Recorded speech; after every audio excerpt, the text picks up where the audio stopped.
In the headlines, suspected terrorists attack Zamfara community, abduct unspecified number of people. Federal government moves to withdraw firearms case against Emefiele, files fresh charge. Nigeria's inflation rate hits 24.08% amid forex scarcity. And on the international scene, West African military chiefs to discuss Niger crisis Thursday and Friday in Ghana. Hello and welcome to Trust News Update. I'm Darshan Hussaina Usman.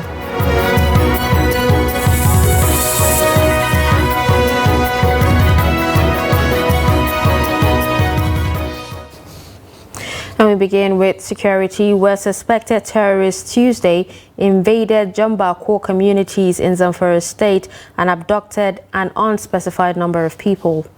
A resident, Sani Abubakar, told Trust TV that the suspected terrorists stormed the troubled community at about 1 a.m. when they were sleeping. The local narrated that the terrorists, however, did not fire sporadic gunshots throughout the operation. Trust TV News gathered that an unspecified number of residents, who were mostly women and children, were whisked away by the terrorists to an unknown location. Asked about the response of security agencies, the locals said no military base is close to their community, a situation that gave the terrorists ample opportunity to operate for hours. The police in Zamfara state are yet to make an official statement on the latest attack. As efforts to eradicate armed banditry and criminal elements from Operation Safe Haven Joint Operation Area, troops of Operation Ordon Damisa, the 4, have neutralized 2 armed robbers in southern Kaduna General Area. Captain Oya James, who disclosed this to journalists in Jos, said the troops of the operation had also arrested 62 suspects in connection with armed banditry, gun running, kidnapping, armed robbery, and other heinous crimes. He added that the operation had recovered 4 locally fabricated rifles, 2 Dane guns, 21 rounds of 7.62mm special, 13 rounds of 9mm, 11 cartridges, 6 AK-47 magazines, among other dangerous weapons. The spokesperson of the operation also said troops have also recovered 43 rustled cows and 17 sheep, adding that a total number of 426 cows were recovered for grazing on farmlands belonging to locals across Operation Safe Haven Joint Operation Area and were handed over to local authorities in the local governments for settlement in liaison with the State Attorney General and Commissioner for Justice. Still on security, the kidnapped Emir of Gurku in Nasarawa State, Jibrin Mohammed, has been released by his abductors. The state governor, Abdullahi Sule, confirmed the release of the monarch in Lafia. Governor Sule said the traditional ruler was released following pressure mounted on them by security agencies. He commended security agencies for their efforts and cautioned residents, particularly youths, against conniving with kidnappers to abduct relatives or close associates. I'm happy also at this moment to mention to you with gratitude that one of our traditional rulers who have been under kidnappers has been released this morning by the circuit. I want to mention that so that I can use the opportunity to express our gratitude to the traditional rulers that have played a very, very key role, including on Saturday, when one of the traditional rulers had to meet me in Kudi in the process of the release. I'm happy also to thank our security agencies, especially the DSS, for the role that they have played by cornering these kidnappers in one place and did not allow them to move anywhere, that put more pressure on them to ensure that we release these gentlemen. International Organization for Migration is working with other stakeholders to mitigate the impact of violent conflict occasioned by banditry and communal clashes in the Nigerian northwest region. Among other things, the project is aimed at promoting community reconciliation in Katsina State.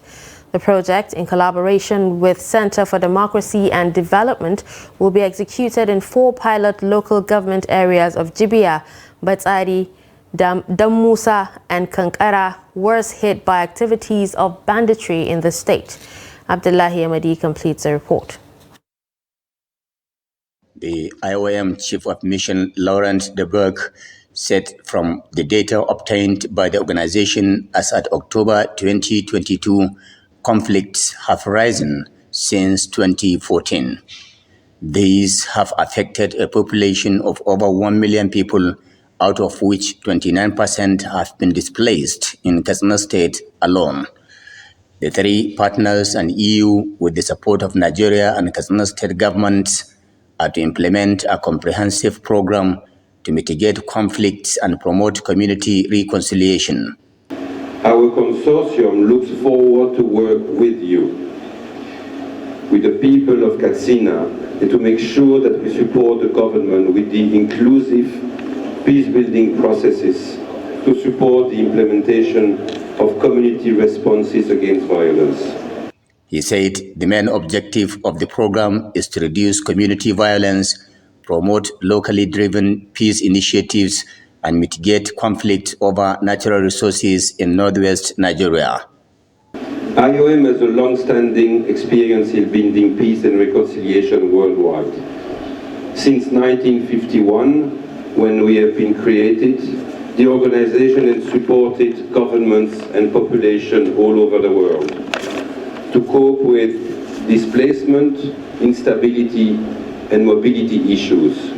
In Katsina, we are very happy to partner with 2 reliable partners, the Center for Democracy and Development and Mercy Corps, whose reputation and know-how are essential to bring a joint access to success. Accordingly, the project will also focus on community structures, promote social transformation, peaceful coexistence, natural resource management, mental health and psychological support to victims of human rights violation. Governor Diko Umaru Rada, represented by Commissioner for Internal Security and Home Affairs Nasiru Muazu Musa, acknowledges that Katsina State has been battling with multifaceted security challenges with little resources to tackle it all. It is a serious issue. And look at, out of 34 local governments, 19 local governments are also into this crisis. So believe you me, we need more support. We need more collaboration. We need more input. We need to be, to be carried along, taking into cognizance of this, the enormity of the crisis. Katsina residents say the project is a welcome development, hence the need for other development partners and all other relevant stakeholders to join hands in bringing to an end the numerous security challenges facing the state. Abdullahi Ismail Amadi, Trust Television News, Katsina. Chief of Air Staff, Air Marshal Hassan Bala, and the Governor of Niger State, Umar Bago, meet in Abuja over the incident involving NAF helicopter that crashed in Badna Village, Shiroro local government area. At least 20 soldiers were killed in an ambush by bandits along the Zungeru-Tejina Road in Niger State late Sunday night. 53 bandits were reportedly killed in the encounter. Speaking during the meeting, the governor, who first ordered that a minute silence be observed for the departed souls, charged the Air Force officers and the entire military not to be deterred by the actions of non-state actors. On his part, the Air Chief said measures have been put in place to ensure such incident does not happen again, adding that incidents like that cannot be totally ruled out. The federal government has applied to withdraw the illegal possession of firearms charge it filed against suspended Central Bank of Nigeria Governor Godwin Emefiele at the Federal High Court in Lagos. Justice Nicholas Owebo had on July 25th admitted Emefiele to a 20 million naira bail on a 2-count charge of illegal possession of firearms and ammunition and ordered his remand at the Ikoyi Correctional Center pending the fulfillment of his bail conditions. Emefiele was, however, rearrested by operatives of Department of State Services. The report. At the resumed hearing on Tuesday, the defense legal team asked courts to dismiss the application to withdraw the charges because the prosecution disobeyed the court's order granting the defendants bail. The Director of Public Prosecutions at the Federal Ministry of Justice, Mohammed Abubakar, said its decision to withdraw the charges is informed by emerging facts and circumstances of the case, which requires further investigation.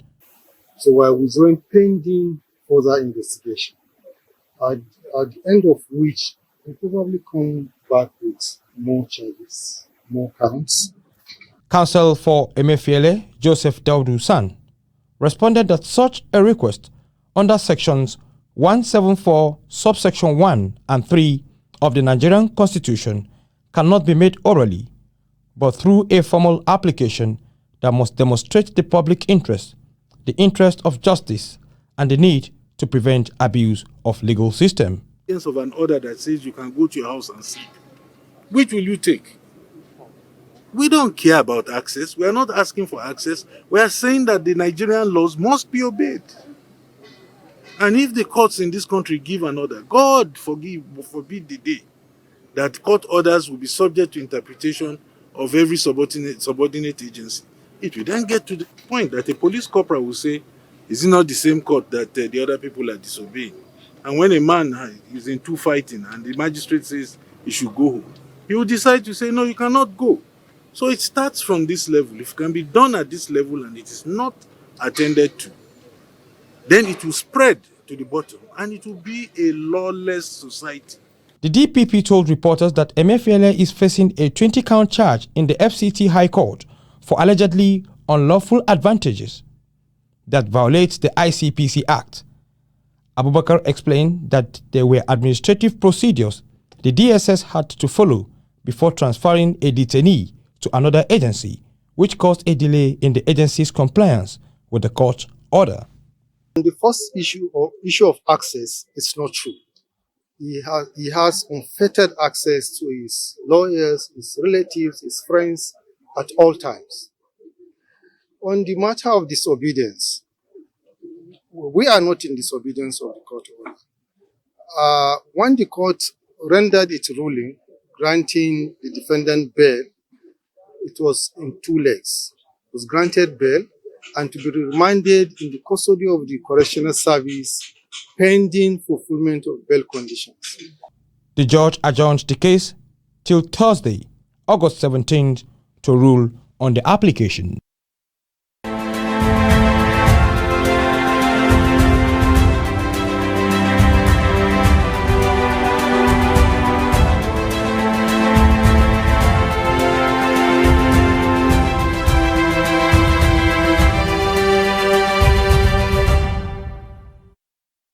Price of potatoes has increased in Jos, the Plateau State capital, where it is produced in large quantity. Potato sellers in the state told Trust TV that fuel price increase, high cost of fertilizer and potato blight are among factors responsible for the hike. Ado Musa completes the report. Plateau is potato producing state in Nigeria and produces large quantity of the product. During rainy period, mostly between June and September, many households in the state buy potatoes in large quantity because of its availability and affordability. But this year, however, potato dealers say the price of the product is very high, even though it is harvesting season when the price is expected to go down. This time last year, a bag was sold at 12,000 naira, as a bag is sold 25 or 26,000 naira this year. The price of the potato this year is very high, especially now. Last year, the product was very cheap, but it is a different story this year because farmers are complaining about high cost of fertilizer. I remember this time last year, we supplied the product to the market in large quantity because it was cheap and available, and customers did come to buy. Every year is coming with a different challenge, but this year's experience is a difficult one. The potato itself is not produced sufficiently this year. Crisis high cost of farm inputs, and inadequate rainfall have affected the production of the product. Any farmer who calculates how much they will get or spend, and if realizes that it is not profitable, he will not cultivate. The product is expensive now. Some of the reasons include the recent experience of potato blight, which discouraged some farmers to cultivate this year. The high cost of fertilizer has also prevented some farmers to go to the farm, and the recent increase in pump price. For now, the potato dealers are recording low patronage because of the price hike, and they said unless government intervenes, the price will continue to rise. Ado Musa, Trust TV News, Jos.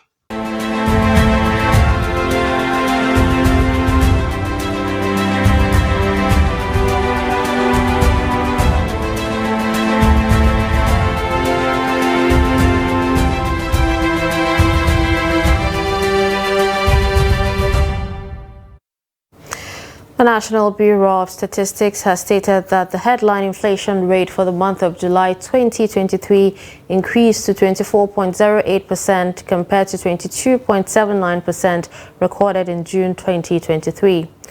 NBS in a report said the rise represented an increase of 1.29 percentage points from the June 2023 headline inflation.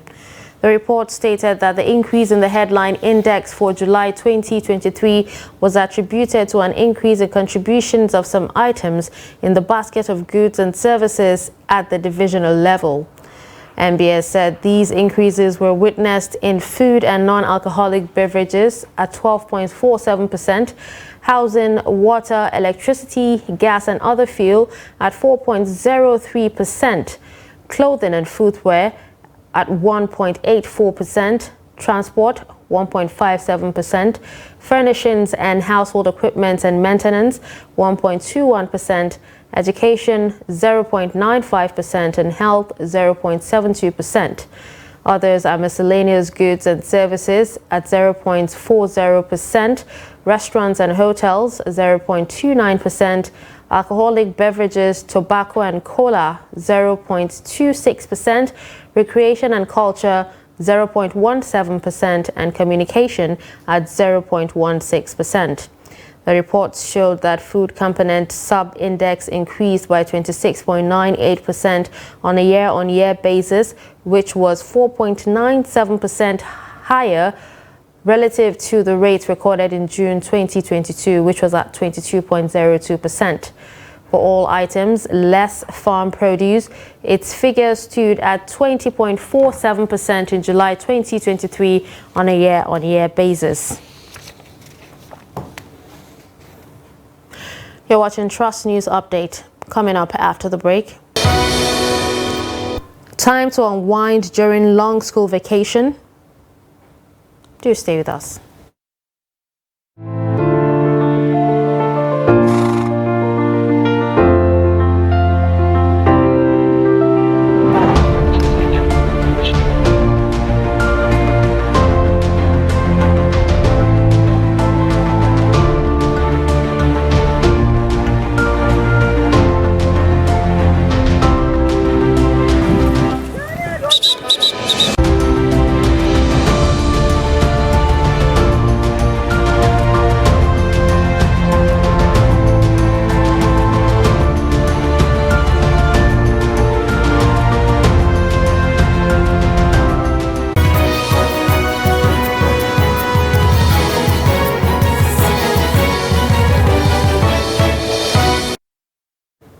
Welcome back and thanks for staying with us. You're still watching Trust News Update.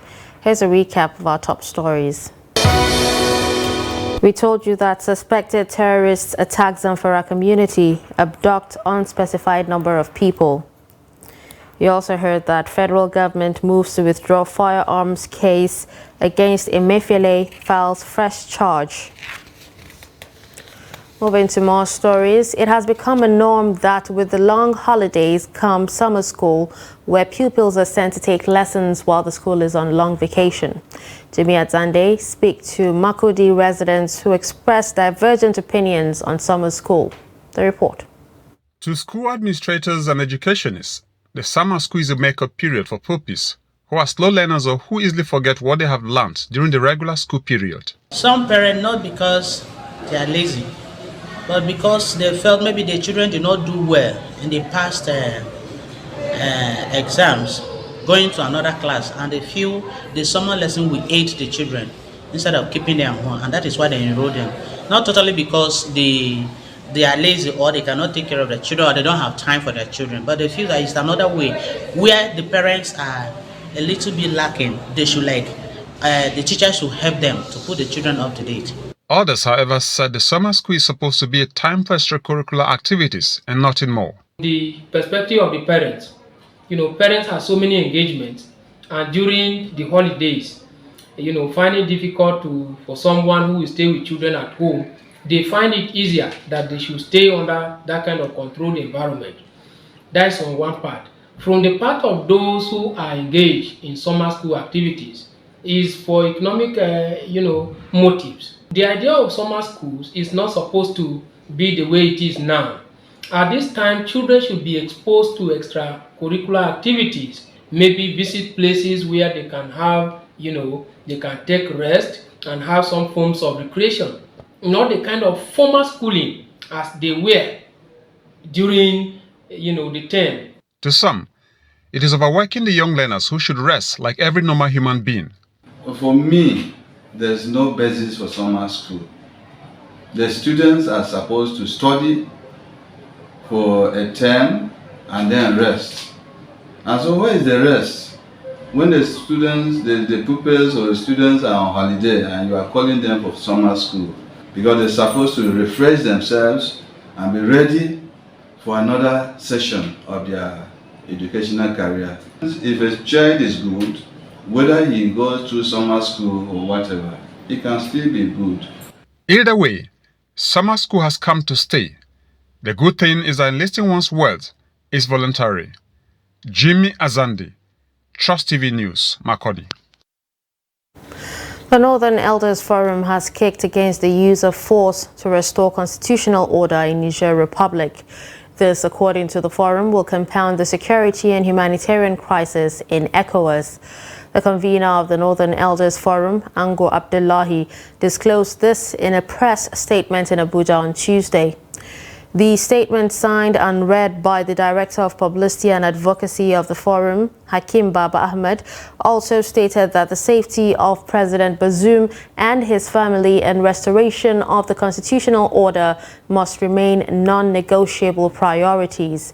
He also used the opportunity to charge African leaders to improve the quality of elections and governance so that Africans can value and defend democracy in Africa with greater vigor. The safety of President Bazoum and his family and restoration of the constitutional order must remain non-negotiable priorities. The military leaders in Niger must accord due cognizance and respect for the position of ECOWAS, whose fundamental principles and goals Niger Republic submitted to. Active negotiations regarding President Bazoum and the plans of the military leadership in Niger should commence immediately. Nigeria is uniquely placed to engage the leadership of Niger Republic to accept these with minimum of delay. Nigeria should remove all sanctions and measures intended to force the government of the people of Niger into acquiescence. This will make negotiations led by Nigeria, using all assets that both countries value, easier to conduct. The forum notes the apology offered by the military leaders in Niger to our president over the manner his envoys, General Abdulsalami Abubakar and His Eminence the Sultan of Sokoto, were received. It advises that this should be treated as a sign of respect and esteem with which Nigeria and President Tinubu are held by the pushes which should not be wasted. The use of force against Niger should be ruled out. It is unlikely to achieve the goals of restoring the constitutional order and improving the frontiers of democratic systems in West Africa. It will compound the security and humanitarian crises in the West ECOWAS region. it is likely to weaken and further divide the ECOWAS and provide greater access of non-African interests into the lives of Africans with negative consequences. The ECOWAS should actively reassess the roles and designs of African interests in the West African region. In addition to multiple threats from armed groups in the Sahel and the region, we are becoming increasingly victims of global military maneuvers and a scramble for our assets. Ordinary Africans understand this, and they resent another wave of exploitation of our weakness and our resources by parts of the world who have little respect for Africa. African leaders must improve the quality of elections and governance so that African people can value and defend democracy with greater vigor. Now, away from Nigeria, regional military and political sources say military chiefs from the Economic Community of West African States will meet in Ghana on Thursday and Friday to discuss a possible military intervention in Niger. The meeting was called after the bloc's leaders last week approved the deployment of a standby force to restore constitutional order in Niger, whose elected president was toppled by the military on July 26. The meeting was originally scheduled for Saturday in Accra, but was postponed to this week as ECOWAS continues efforts to negotiate with Abdurrahman Tijani-led military government in Niamey. The heads of state of ECOWAS convened in the Nigerian capital Abuja last Thursday and reaffirmed the bloc's preference for a diplomatic outcome. President Mohamed Bazoum's election in 2021 was a landmark in Niger's history, ushering in the first peaceful transfer of power since its independence from France in 1960. His ouster unleashed a shockwave around West Africa, where Mali and Burkina Faso, which, like Niger, have been struggling to contain armed groups and also suffered military takeovers.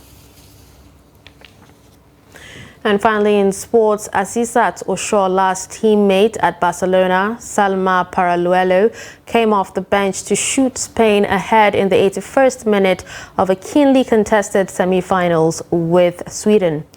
Aged 19, she has become the second youngest player to score in a FIFA Women's World Cup semi-final match after Canada's Cara Lang, who also scored against Sweden in 2003.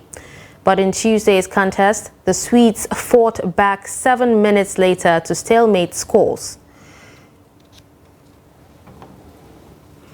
And with that, we've come to the end of Trust News Update. Don't forget to follow us across all our social media platforms. I'm Darshan Husseina Usman. Thanks for watching.